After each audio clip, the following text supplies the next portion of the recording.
Hi friends, എല്ലാവർക്കും നമസ്കാരം. എല്ലാവർക്കും നമ്മുടെ ചാനലിലേക്ക് വീണ്ടും സ്വാഗതം. ഇന്ന് ഞാൻ നിങ്ങളുമായിട്ട് പങ്കുവെക്കുന്നത് 2024 സ്വിഫ്റ്റ് VXiയുടെ ഒരു റിവ്യൂ ആണ്. പുത്തൻ വണ്ടിയാണ്. അപ്പോൾ ഈ ഒരു വാഹനത്തിൻ്റെ വിശേഷങ്ങളാണ് ഇന്നത്തെ ഒരു വീഡിയോയിൽ നിങ്ങളുമായിട്ട് പങ്കുവെക്കുന്നത്.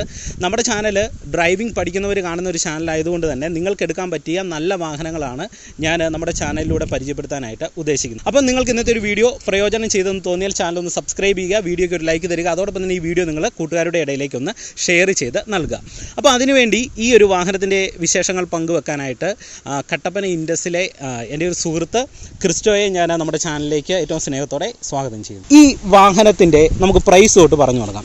വാഹനത്തിൻ്റെ പ്രൈസ് എത്രയാണ്? നമുക്ക് 7.5 ലാക്സിൽ ഓൺ റോഡ് നമുക്ക് LXi വേരിയൻറ്റ് സ്റ്റാർട്ടിംഗ് വേരിയൻറ്റ് നമുക്ക് ഓൺ റോഡ് ഇറക്കാനായിട്ട് സാധിക്കും. ഓക്കെ. ഈ വേരിയൻ്റ് ആണെങ്കിൽ VXi വേരിയൻ്റ് ആണെങ്കിൽ നമുക്ക് 8.5 ലാക്സ് ഓൺ റോഡ് വരും. ഓൺ റോഡ് ഡ്രൈവ് വണ്ടി.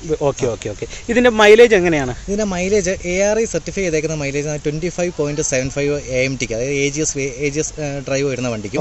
അതുപോലെ മാനുവൽ ഡ്രൈവ് വണ്ടിക്കാണെങ്കിൽ 24.80 മാനുവൽ ഡ്രൈവ് വണ്ടിക്കും ARI സർട്ടിഫൈ ചെയ്തേക്കുന്ന മൈലേജ് ഓൾറെഡി വരുന്നുണ്ട്.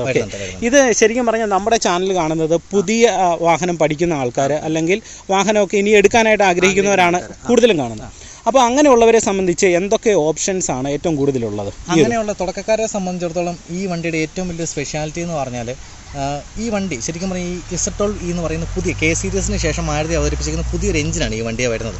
എഞ്ചിൻ വന്നതിൻ്റെ ഒരു ഉദ്ദേശം എന്ന് പറഞ്ഞാൽ തന്നെ ബെറ്റർ ആയിട്ടുള്ള ഫ്യൂവൽ എഫിഷ്യൻസി പ്രൊവൈഡ് ചെയ്യുക, പുതിയ അപ്കമിംഗ് ആയിട്ടുള്ള പൊല്യൂഷൻ നോംസിനെ സാറ്റിസ്ഫൈ ചെയ്യുക. അതിനേക്കാളും കൂടുതലായിട്ട് ഒരു ഫസ്റ്റ് പ്രയോറിറ്റി കൊടുക്കുന്നത് സേഫ്റ്റി പാരാമീറ്റേഴ്സ് സാറ്റിസ്ഫൈ ചെയ്യുക എന്നുള്ളതാണ്. ഈ വണ്ടിക്ക് ശരിക്കും പറഞ്ഞാൽ 6 എയർ ബാഗ് ഉണ്ട്. 6 എയർ ബാഗ് ഉള്ള ഈ സെഗ്മെന്റിലെ ഒരു ബേസ് വണ്ടിയെ തൊട്ട് തന്നെ നമുക്ക് 6 എയർ ബാഗ് നമുക്ക് അവൈലബിൾ ആണ്.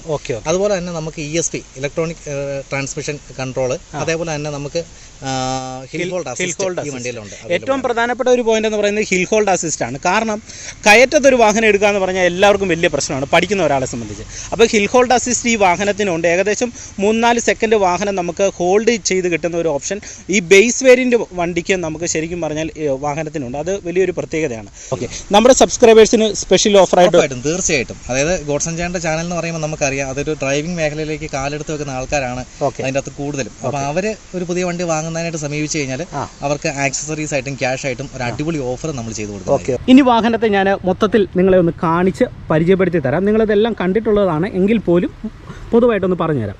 അതായത് ഈ മുൻവശത്തേക്ക് വരുന്ന സമയത്ത് അത്യാവശ്യം വലുപ്പമേറിയ ഒരു ഗ്ലാസ് ഏരിയ തന്നെ നമുക്ക് കാണാനായിട്ട് സാധിക്കും. പിന്നെ നേരെ താഴ്ഭാഗത്തേക്ക് വരുമ്പോൾ ആ സ്വിഫ്റ്റിൻ്റെ പുതിയ മോഡൽ, ആ ഡിസൈൻ, ആ ഒരു രീതി ഒക്കെ നമുക്കിവിടെ കാണാം. ഇവിടെ നമുക്ക് സ്വിഫ്റ്റിൻ്റെ ആ ഒരു എംബ്ലം കൊടുത്തേക്കുന്നു. ഈ ഒരു ഭാഗത്ത് പ്രൊജക്ടർ ഹെഡ്ലാമ്പാണ് കൊടുത്തേക്കുന്നത്. DRLോ മറ്റു കാര്യങ്ങളോ ഒന്നും നമുക്ക് കാണാനായിട്ട് കഴിയുന്നില്ല. പിന്നെ ഇവിടെ ഒരു പിയാനോ ബ്ലാക്ക് ഫിനിഷോട് കൂടിയ ഒരു ഗ്രില്ല് കൊടുത്തേക്കുന്നു. തൊട്ടടിഭാഗത്ത് നമുക്ക് എയർ ഡാം കാണാനായിട്ട് സാധിക്കും. ഒപ്പം തന്നെ ഈ ഒരു ഭാഗത്ത് ഫോഗ് ലാമ്പിൻ്റെ ഓപ്ഷൻസോ അങ്ങനെയുള്ള കാര്യങ്ങളോ ഇല്ല. എന്നാൽ ഈ ഒരു വാഹനത്തിൽ ഇത്തരത്തിലുള്ള സംവിധാനങ്ങൾ അഡീഷണൽ ആയിട്ട് ആഡ് ചെയ്യാനായിട്ടുള്ള ഒരു ഓപ്ഷൻസ് നിലവിൽ വാഹനത്തിന് ഉണ്ട്. ഇനി വശങ്ങളിലേക്ക് വരുമ്പോൾ നമുക്ക് ബോഡി കളറായിട്ടുള്ള ഒരു സൈഡ് വ്യൂ മിറർ ഇവിടെ കൊടുത്തേക്കുന്നു. ഇവിടെ ഒരു ടേൺ ഇൻഡിക്കേറ്റർ ലൈറ്റ്സിൻ്റെ ഒരു ഓപ്ഷനും ഈ ഒരു ഭാഗത്ത് കൊടുത്തിട്ടുണ്ട്. ബ്ലാക്ക് മാറ്റ് ഫിനിഷോട് കൂടിയ ഒരു ഏരിയ നമുക്ക് ഈ A പില്ലറിൻ്റെ ഈ ഒരു ഏരിയയിൽ കാണാനായിട്ട് സാധിക്കും. അത് നമുക്ക് B പില്ലറിലും ഒപ്പം തന്നെ C പില്ലറിലും കാണാനായിട്ട് സാധിക്കും. ഇനി നേരെ ബാക്ക് സൈഡിലേക്ക് വരുമ്പോൾ ഒരു C ടൈപ്പ് ടെയിൽ ലാമ്പ് നമുക്ക് ഇവിടെ കാണാം. ഒപ്പം തന്നെ ഈ ഒരു ഭാഗത്ത് സുസുക്കിയുടെ ഒരു ബാഡ്ജിങ് കൊടുത്തേക്കുന്നു. ഒപ്പം തന്നെ ഈ ഒരു ഭാഗത്ത് സ്വിഫ്റ്റിൻ്റെ ഒരു ബാഡ്ജിങ് നമുക്ക് കാണാനായിട്ട് സാധിക്കും. ഒപ്പം തന്നെ defogger ഉണ്ട്. ഈ ഒരു ഭാഗത്ത് നമുക്ക് ഒരു സ്റ്റോപ്പ് ലാമ്പ് കാണാനായിട്ട് സാധിക്കും. ഒപ്പം തന്നെ ഈ മുകൾ ഭാഗത്തായിട്ട് ഒരു ആൻറ്റിനയും കൊടുത്തിട്ടുണ്ട്. ഇനി നേരെ ബാക്ക് സൈഡ് വരുമ്പോൾ ഏറ്റവും അടിഭാഗത്തായിട്ട് റിവേഴ്സ് സെൻസറിൻ്റെ ഒരു ഓപ്ഷനും നിലവിൽ ഈ ഒരു വാഹനത്തിന് കൊടുത്തിട്ടുണ്ട്. ഇനി വാഹനത്തിൻ്റെ ബൂട്ട് സ്പേസ് നമുക്കൊന്ന് നോക്കാം. അത്യാവശ്യം നല്ല വലിപ്പമുള്ള ഒരു ബൂട്ട് തന്നെയാണ്. 265 ലിറ്റർ ബൂട്ട് സ്പേസാണ് വാഹനത്തിന് വന്നേക്കുന്നത്. ഈ ഒരു ഭാഗത്ത് നമുക്കൊരു പാഴ്സൽ ട്രേയും വാഹനത്തിന് ഓൾറെഡി കൊടുത്തേക്കുന്നു. സ്വിഫ്റ്റിൻ്റെ ടയർ സൈസ് വരുന്നത് 14 ഇഞ്ച് ടയറാണ് ഈ ഒരു വാഹനത്തിന് വന്നേക്കുന്നത്. ഇപ്പം നിലവിൽ വീൽ കപ്പും കാര്യങ്ങളോ ഈ ഒരു വാഹനത്തിനുള്ളൂ. ഇനി അടുത്ത വേരിയൻറ്റ് മുതൽ നമുക്ക് അലോയ് വീൽ അങ്ങനെയുള്ള സംവിധാനങ്ങൾ ഈ ഒരു വാഹനത്തിന് ഉണ്ട്. ഇനി വാഹനത്തിൻ്റെ ഉൾവശം ഞാൻ നിങ്ങളെ ഒന്ന് കാണിച്ചു തരാം. ഇതാണ് വാഹനത്തിൻ്റെ ഡാഷ്ബോർഡ് ഏരിയ വരുന്നത്. ബ്ലാക്ക് മാറ്റ് ഫിനിഷോട് കൂടിയ ഒരു ഡാഷ്ബോർഡ് ഏരിയ നമുക്ക് ഇവിടെ കാണാം. Steering wheel flat bottom steering വീലാണ് വാഹനത്തിന് വന്നേക്കുന്നത്. അപ്പോൾ ഈ സ്റ്റിയറിംഗ് വീലിൽ നിലവിലുള്ളത് ഒന്ന് കോൾ എടുക്കാനും കട്ട് ചെയ്യാനായിട്ടുള്ള ഒരു ഓപ്ഷൻസ് ഈ ഒരു ഭാഗത്ത് കൊടുത്തേക്കുന്നു. ഒപ്പം തന്നെ നമുക്ക് വോളിയം കൺട്രോൾ ചെയ്യാനായിട്ടുള്ള ഒരു ഓപ്ഷൻ ഈ ഒരു ഭാഗത്ത് കൊടുത്തേക്കുന്നു. ഇനി നമ്മളുടെ വാഹനത്തിൻ്റെ മീറ്റർ കൺസോൾ നോക്കുക. ഇവിടെ നമുക്ക് RPM മീറ്ററും ഒപ്പം തന്നെ കിലോമീറ്റർ സ്പീഡിൻ്റെ ഒരു മീറ്ററും ഈ ഒരു ഭാഗത്ത് കൊടുത്തേക്കുന്നു. ഒപ്പം തന്നെ നമുക്ക് ഫ്യൂവലിൻ്റെ അളവ് മറ്റു കാര്യങ്ങളൊക്കെ കാണാനായിട്ട് കഴിയുന്ന ഒരു മീറ്റർ കൺസോളാണ് ഈ ഒരു വാഹനത്തിന് കൊടുത്തേക്കുന്നത്. ഇനി മുൻവശത്തേക്ക് വരുമ്പോൾ ഇവിടെ ഒരു ഇൻഫോർടൈൻമെൻറ്റ് സിസ്റ്റം നമുക്ക് കാണാനായിട്ട് സാധിക്കും. അത്യാവശ്യം വളരെ മനോഹരമായിട്ടുള്ള ഒരു ഇൻഫോർടൈൻമെൻറ്റ് സിസ്റ്റം ഇവിടെ കാണാം. ഒപ്പം തന്നെ അതിൻ്റെ തൊട്ട് താഴെയായിട്ടാണ് AC-യുടെ വെൻറ്റുകൾ വരുന്നത്. അത് ഈ ഭാഗത്തും അതോടൊപ്പം തന്നെ ഈ ഭാഗത്തും നമുക്ക് കാണാനായിട്ട് സാധിക്കും. തൊട്ട് അടിഭാഗത്തായിട്ട് ഗ്ലൗ ബോക്സ് വന്നിരിക്കുന്നു. അത്യാവശ്യം വലുപ്പമുള്ള ഒരു ഗ്ലൗ ബോക്സാണ് നമുക്ക് കാണാനായിട്ട് സാധിക്കുന്നത്. ഇനി ഈ ഒരു ഭാഗത്ത്, അതായത് നമ്മുടെ കോ ഡ്രൈവർ സീറ്റിനോട് ചേർന്ന് ഈ ഒരു ഭാഗത്ത് വാഹനത്തിന് പവർ വിൻഡോയുടെ സ്വിച്ച് കൊടുത്തിരിക്കുന്നു. ഇവിടെ നമുക്ക് ചെറിയൊരു സ്റ്റോറേജ് സ്പേസും ഈ ഒരു ഭാഗത്ത് കാണാനായിട്ട് സാധിക്കും. അത്യാവശ്യം വളരെ മനോഹരമായിട്ടുള്ള ഒരു സീറ്റിംഗ് കുഷനിങ് ഉള്ള ഒരു വളരെ മനോഹരമായിട്ടുള്ള ഒരു സീറ്റ് നമുക്കിവിടെ കാണാനായിട്ട് സാധിക്കും.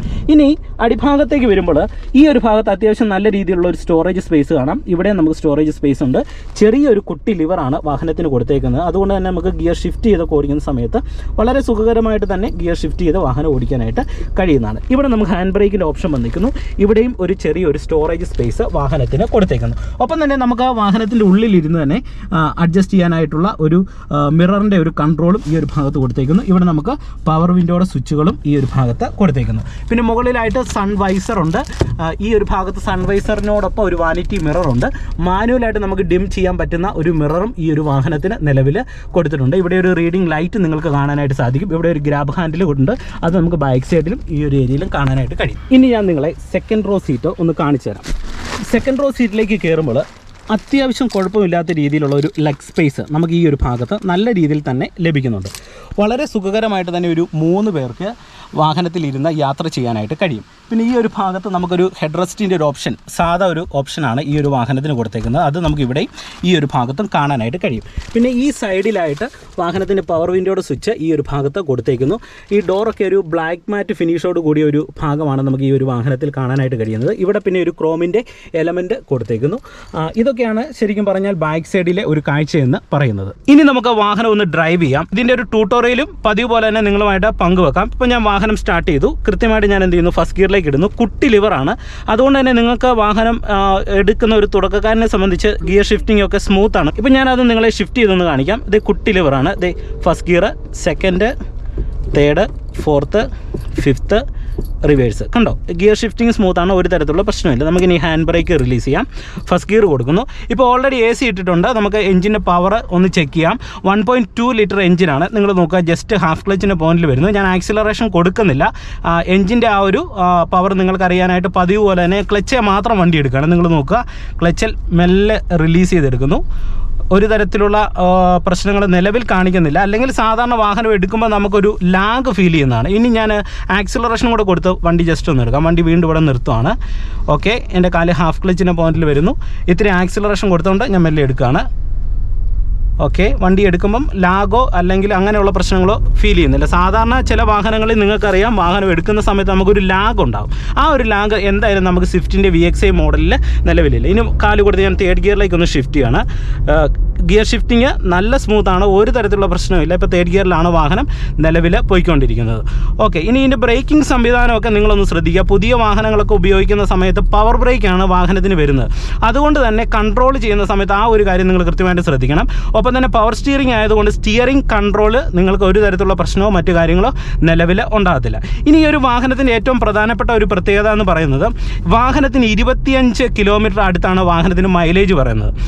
എന്തായാലും നമുക്ക് അത്രയൊന്നും ലഭിച്ചില്ലെങ്കിൽ ഒരു 1-2 കിലോമീറ്ററിൻ്റെ വ്യത്യാസം വന്നാൽ പോലും വലിയ മൈലേജുള്ള കുറവൊന്നും വാഹനത്തിന് ഒരു കാരണവശാലും ഉണ്ടാകത്തില്ല. ഒപ്പം തന്നെ ഈ വാഹനത്തിന് ഹിൽ ഹോൾഡ് അസിസ്റ്റ് ഉണ്ട്. ഏകദേശം ഒരു 3-4 സെക്കൻഡ് വാഹനം നമുക്ക് കയറ്റത്ത് ഹോൾഡ് ചെയ്യാനായിട്ട് സാധിക്കും. പ്രത്യേകിച്ച് വാഹനം പഠിച്ചു തുടങ്ങുന്ന ഒരു തുടക്കക്കാരനെ സംബന്ധിച്ച് കയറ്റത്തെടുക്കാനായിട്ടുള്ള ഒരു ബുദ്ധിമുട്ട് നിങ്ങൾക്ക് ഉണ്ടെങ്കിൽ തീർച്ചയായിട്ടും ഈ ഒരു വാഹനം നിങ്ങൾക്ക് ഉപകാരപ്പെടും. ഹിൽ ഹോൾഡ് ഉണ്ട്. അതുപോലെ തന്നെ നമ്മുടെ വണ്ടി ഈ പറഞ്ഞ പോലെ ഒരു ട്രാഫിക്കിൽ കൊണ്ടുപോയി നിർത്തുന്ന സമയത്ത് നമുക്ക് വാഹനത്തെ ഐഡിയലായിട്ട് നിർത്താനായിട്ടുള്ള സംവിധാനങ്ങളൊക്കെ ഉള്ള ഒരു വാഹനം തന്നെയാണ് നിലവിൽ സ്വിഫ്റ്റ് VXi ഈ ഒരു മോഡൽ എന്ന് പറയുന്നത്. ഇതിൻ്റെ വാറണ്ടി എങ്ങനെയാണ്, അതിനെക്കുറിച്ച് 6 ഇയർ അല്ലെങ്കിൽ 1,60,000 കിലോമീറ്റേഴ്സ് നമുക്ക് വാറണ്ടി ഉണ്ട് അല്ലേ? 6 വർഷം അല്ലെങ്കിൽ 1,60,000 കിലോമീറ്റർ വരെ നമുക്ക് നോർമൽ വാറണ്ടി പോലെ തന്നെ എല്ലാ സംഭവങ്ങളും അഫക്റ്റഡ് ആണ്.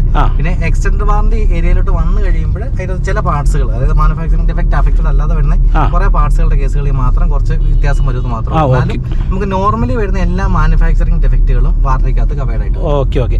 അതുപോലെ തന്നെ വാഹനത്തിന്റെ ഇൻഷുറൻസ് വരുന്നത് 3 കൊല്ലത്തേന് നമുക്ക് ഇൻഷുറൻസ് നമുക്ക് നിലവിൽ ഗവൺമെന്റ് നോംസ് വെച്ചിട്ട് നമുക്ക് 3 വർഷം ബമ്പർ ടു ബമ്പർ, 3 വർഷത്തിൽ 1 വർഷം ബമ്പർ ടു ബമ്പറും 2-3 വർഷം തേർഡ് പാർട്ടി ഇൻഷുറൻസും അങ്ങനെയാണ് ഇപ്പം വാഹനങ്ങൾക്കെല്ലാം പൊതുവെ എടുത്തേക്കുന്നത്.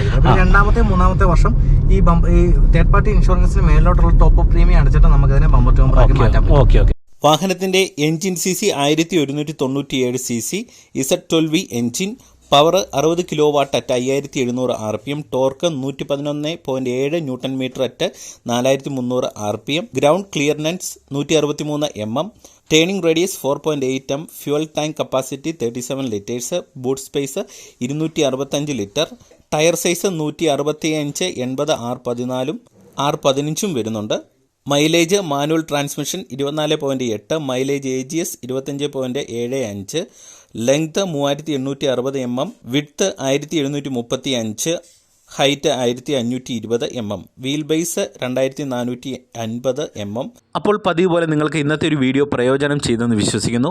വാഹനം റിവ്യൂവിന് തന്നത് ഇൻഡസ് കട്ടപ്പനയാണ്. അവിടെ വർക്ക് ചെയ്യുന്ന ക്രിസ്റ്റോയാണ്. അപ്പോൾ നിങ്ങൾക്ക് വാഹനം എടുക്കാനായിട്ട് താല്പര്യമുണ്ടെങ്കിൽ ക്രിസ്റ്റോയെ കോൺടാക്ട് ചെയ്യാം. നമ്പർ ഞാൻ ഡിസ്ക്രിപ്ഷൻ ബോക്സിൽ കൊടുത്തേക്കാം. വീണ്ടും നമുക്ക് മറ്റൊരു അറിവുമായിട്ട് വീണ്ടും അടുത്തൊരു വീഡിയോയിൽ കാണാം. Okay, by.